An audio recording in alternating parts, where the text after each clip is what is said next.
Welcome to the Salmon Runs YouTube. Enjoy the video. You start by confirming prerequisites: an 8 GB or larger USB drive and a working Windows 10 computer with internet. Plug the USB in and back up its contents so nothing is lost. Open Settings, type Recovery, then select Create a Recovery Drive. Once done, allow the tool to run as administrator. This step copies system files needed for troubleshooting, so be patient while Windows collects files and prepares the USB for the next steps. Once the Recovery Drive tool opens, check Backup System Files to the Recovery Drive. This ensures a full recovery option rather than basic repair only. Choose the USB device you prepared, then click Next and Create. Windows will format the drive and copy recovery tools plus system files. This can take 15 to 30 minutes depending on speed.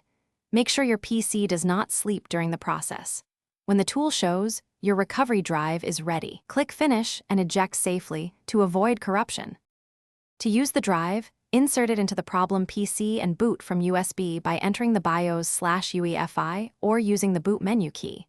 Once you see the recovery environment, choose Troubleshoot, then Advanced Options to run Startup Repair, System Restore, or Command Prompt. These tools fix boot issues, restore system points, or let you run DISM and SFC. If the PC does not detect the USB, make sure USB boot is enabled in UEFI. Try a different USB.